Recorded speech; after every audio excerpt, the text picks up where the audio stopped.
Greetings and Fuck. I'm gonna hold up. Greetings and salutations, friends. My name is Ariana, or Soda, or Pop, depending on your geographical location, and happy October! In 1996, Kim Barnes wrote a memoir titled In the Wilderness, Coming of Age in Unknown Country about her childhood in Idaho. She begins the novel with a poem by William Stafford titled Climbing Along the River. The poem reads, Willows never forget how it feels to be young. Do you remember where you came from? Gravel remembers. Even the upper end of the river believes in the ocean. Exactly at midnight yesterday sighs away. What I believe is all animals have one soul. Over the land they love, they crisscross forever. This video is essentially a part 2 to my last video titled The Wonders of the Woods, which took a look at media that takes place in the wilderness and the different themes that come from it. From these pieces of media, I took out 3 common themes. The first theme is the life course. The life course deals with the significance of the characters' ages and the titles surrounding ages. So motherhood, brotherhood, or even royalty. The otherworldly is the second theme, which casts a light, or a shadow, on how death and spirituality are woven into the narrative and what purpose the messages they send about these themes serve. And finally, consumption, which will look at the role that food, community, and service play in fleshing out the dynamics between people and the environment. In that last video, I took a look at Princess Mononoke, Pan's Labyrinth, and my friends and I took a look at Yellow Jackets. So if you're interested in those works, you can check out that video, and you'll also get a more encompassing introduction about the motifs that will be analyzed in this video, which is about Over the Garden Wall. Truly such a special show, it's impossible to enjoy the Halloween season without it. Quotes like, "Ain't that just the way?" or "This dog's giving me the runaround," literally eat at my brain all day, every day. Not to mention the imagery of the pumpkins in Pottsfield and their harvest, which has to be one of the most touching explorations of death put to screen, and has actually been one of the few things to aid me in my fears surrounding my own mortality. But I digress, as today I will be passing the lantern on to my lovely partner, Billy. Billy was the first person who introduced me to Over the Garden Wall, and I have yet to watch the show without them. Their love for this series deserves to be in the moonlight. And I don't know if you hear that, but there's an old black train a-comin', scraping along the iron. Let's hop on together. Spoilers ahead, spoilers ahead. Over the Garden Wall is one of my favorite pieces of art. It has that all too rare combination of writers who know the story they want to tell from beginning to end, animators who inject care and detail into every scene, and a phenomenal voice acting cast. And don't even get me started on the soundtrack. Tell them to bring out the... If you haven't seen it yet, I don't know, maybe go watch it or something, dummy. It's like 2/3 the runtime of Endgame, and I know you've seen every Marvel movie leading up to Endgame, and then maybe a couple more after that if it looks cool, like a Doctor Strange or a Spider-Man here or there. And now all of a sudden you don't have time to watch 10, 11-minute episodes of this? You piece of shit. Now that that's out of the way, let's step into the unknown.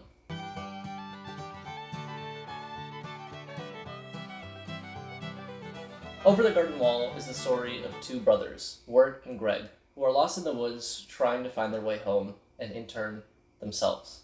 They are also accompanied by a bluebird named Beatrice and a frog named, well, all these names. Wirt is the oldest brother. He's obsessed with poetry and art, but he's also an indecisive coward and a realist. What a loser, I know. His younger stepbrother, Greg, on the other hand, is absolutely brimming with childlike wonder, curiosity, and naivete. Although Greg certainly has his spirit tested, the story mainly focuses on Wirt and his growth. This is exemplified in the final 2 episodes, where we are shown the moments leading up to them entering the unknown, and of them finally getting out. The first of these episodes, titled Into the Unknown, shows Wirt struggling to make up his mind about whether or not he should give his crush Sarah a tape he made for her comprised of poetry and clarinet. But before he can decide for himself, Greg gives the tape to Sarah's friends, who put it in her coat pocket. In this episode, we also see that the strange outfits Wirt and Greg are wearing throughout the show are Halloween costumes.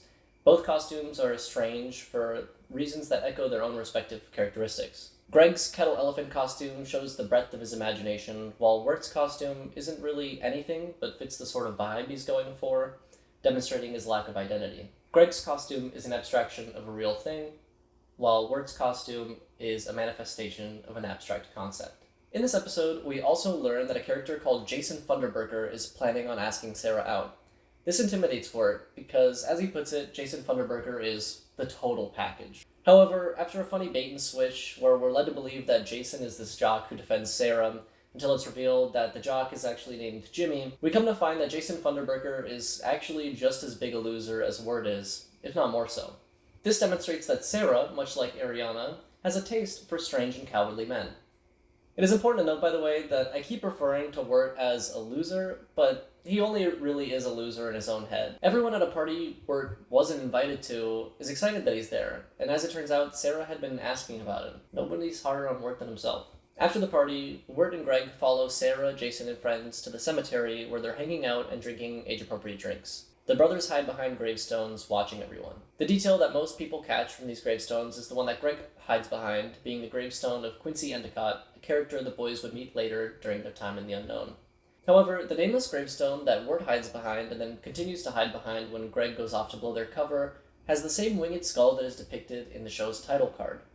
To me, this detail makes that gravestone art symbolize Wirt's cowardice and lack of confidence that he displays in that moment.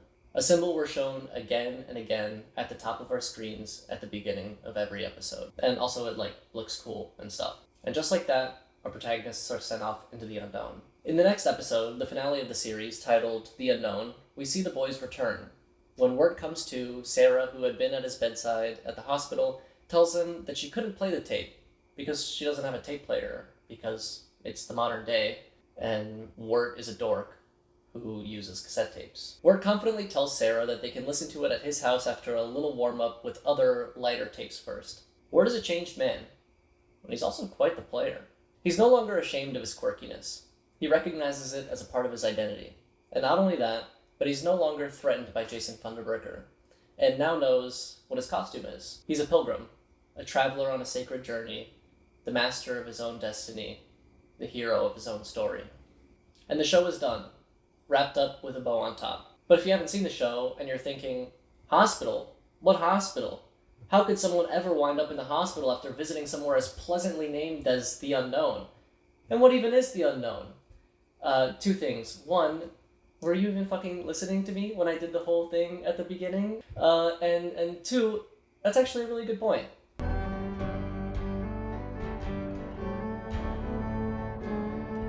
Although it's never explicitly said what the Unknown is in relation to the world the boys are from, to me and many others, the Unknown is a shared purgatory between Wirt and Greg, and Frog. A space on the brink of life and death that manifests itself differently to different people. The best imagery for this comes at the end of episode 2, where we see a leaf blow in the wind towards a fence and get stuck just before it can pass through to the other side. It's probably one of my favorite shots of the whole show. The purgatory that arises when the brothers are together is dark, dangerous, and poetic, but it's also a whimsical place with magic and talking animals. It's an amalgamation of the two brothers' personalities. We briefly get a glimpse of what Wirt and Greg's personal purgatories look like when they separate. Namely, when Greg goes to Cloud City, a colorful, heavenly, and even more cartoonish location while the boys sleep. People usually take Cloud City to represent, well, heaven, but I think this is purely an aesthetic representation of Greg's character, and that this is all the same purgatory. Both the Unknown and Cloud City are fantastical realms with a looming threat that needs to be outwitted to grant their escape. For Cloud City, this is the Old North Wind, who Greg outsmarts by trapping him in a bottle. Obviously, Greg solos. He'll beat Goku. The Beast is the looming threat in the Unknown, who must be defeated by blowing out his lantern. The Beast is an interesting character. When I initially rewatched this show, so it would be fresh on my mind, I found myself thinking of the Beast as the classical character of Death, aka the Grim Reaper, who you may know from classical works of art such as Family Guy, Billy and Mandy, and those weird obscure prank channels that they play at select bars and barbershops. However, after reading more about the Grim Reaper, most depictions see him or her as a neutral observer who gently guides souls into the other side when it's time. This doesn't quite seem like the Beast at all. The Beast is like the janitor of the Unknown, turning all the lost souls of this purgatory into fuel for his lantern. At first this sounds pretty similar. Souls get lost in the Unknown, and the Beast comes to spin them into a tree where they can be lost no longer. But we come to find that the Beast needs to keep collecting souls for his own self-preservation. And because of this, it's in the Beast's interest for souls to continue to get lost. So to keep himself alive, the Beast deceives people into losing their spirit through lies and trickery. The Beast is only interested in himself. and has no trouble interfering with wherever people are in their journey through purgatory. The beast may be more like a Wendigo, a mythological creature from Native American folklore, based on his looks, greed, and cunning, or the beast could be more like a trickster Loki type. Or maybe our futile attempts to describe the beast echo our desire to explain the mysterious. Why can't we just let him be mysterious? Like me. So, if Cloud City is Greg's personal purgatory, and the unknown is shared between the brothers, what would Wirt's personal purgatory look like? Well, I believe that we get a quick peek into this in the same episode that Greg goes to Cloud City, titled Babes in the Wood. When he falls to the frozen lake and is almost immediately enveloped by darkness and presumably other lost souls, which doesn't look as fun as Cloud City. There isn't some grand villain or journey for Wirt because he himself is already lost. If it weren't for Greg, Wirt wouldn't have made it out of the unknown. And if it weren't for Wirt, Greg wouldn't have been saved from the train. The boys need each other, not only in near death, but in life. And they also need the frog. The frog has a load of symbolic baggage attached to it. Most of it works phenomenally in the context of Over the Garden Wall. Because frogs and other amphibians can easily traverse both water and land, they're often depicted in fairy tales and folklore as a psychopomp, a guide between spiritual worlds. Shanshan Yang, in her article titled Frogs and Toads in Chinese Myths, Legends, and Folklore, writes, quote, "The symbolic meaning of frogs and toads is as a channel through which humans can communicate with other worlds." End quote. She also mentions an article by Peng Chunmei, in which, quote, she suggests that the frog/toad cult could have originated from the shamanism of northern China, because in shamanism, the toad is a significant god that can possess a shaman for the purpose of healing the ill. According to Peng, a toad is believed to have the power of going underwater and calling back the souls of the ill or dead from the other world. Thus, by integrating with the spirit of the toad, the shaman can treat patients. This notion of land symbolizing life, water symbolizing afterlife, and the frog as a being that can navigate between the two can also be seen in classical works such as The Frog Prince by the Brothers Grimm, where the frog is needed to retrieve the princess's golden ball back from the pond she had dropped it in. Another instance of this is in the Greek play titled The Frogs, where although the psychopomp in this story is of course Charon, the only place we see frogs whatsoever is along the river Styx, the border of the underworld, where Dionysus finds them so annoying, he destroys them in the marketplace of ideas. Am I reading that right?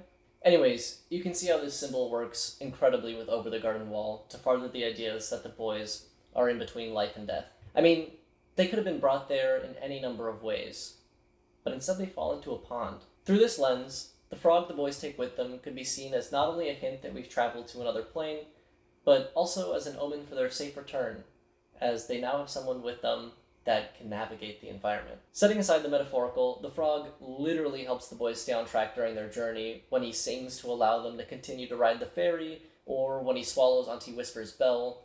Also, this is neither here nor there, but the old proverb, "a frog in a well," is used to refer to someone who has a narrow scope of vision of what's going on. Much like the boys don't really know what the unknown is, or how I have no clue what Yellow Jackets is. Like, someone should really make a video about that or something.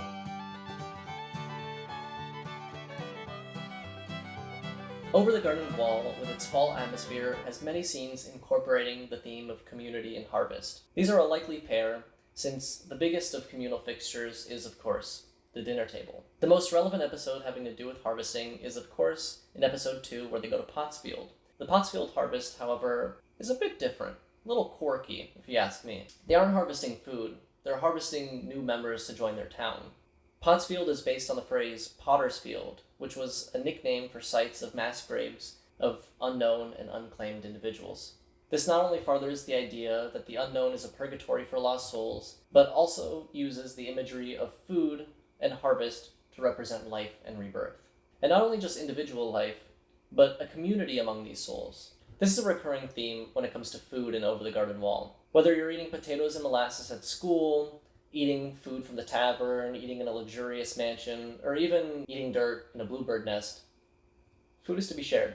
Something else you might find in common from all these examples, other than the scene with the bluebirds, is the presence of song and dance. Most of the time this is spearheaded by Greg, as he's the most outgoing of the group. Greg is the character most closely connected to food in this show, because he's the character most closely associated with inviting in community, and accepting strangers. He is just a little kid after all. Through Greg's connection with food, we get one of the most telling interactions between him and Wirt in the first episode. When Greg's candy trail, the food in question, leads a monstrous dog straight to them, Wirt is quick to blame Greg. But, how the fuck was he supposed to know? Wirt is hard on Greg. Paradoxically, Wirt sees him as both a little kid and completely culpable for his own actions. Greg uses food as a conduit through which to solve problems, even if he lacks the logical follow-through that Wirt can come in and supplement. For example, in the episode Schooltown Follies, the boys come across a school that is struggling financially. At first, Greg doesn't want to go anywhere near the school, but when the alternative is to hang around outside with a wild gorilla, he joins them for lunch. When they eat mashed potatoes and listen to the teacher play melancholic piano, Greg decides that this is bland and needs something. This referring to both the food and the atmosphere of the school. The food needs molasses, and the school needs music that people can enjoy. Through music comes his idea to host a benefit concert for the school, which ends up being the solution to the school's economic troubles. Fuck, okay. I don't want to bring up the turtles, because they're by far the most obscure part of the whole show, because, on one hand, the dog eats them and then turns evil, and they're the same color as the Edelwood oil, so they're maybe connected to the beast, but then also Auntie Whispers later eats them and then is totally fine. So maybe you just have to wait till they're ripe to eat them, because she mentions them being ripe, but then also maybe they're just chocolate and dogs can't eat them, but people can, or maybe they're connected to the beast more often. I'm going in circles. I'm fucking done. I'm done. Goodbye. And you finished the show, TJ. I'm talking to you.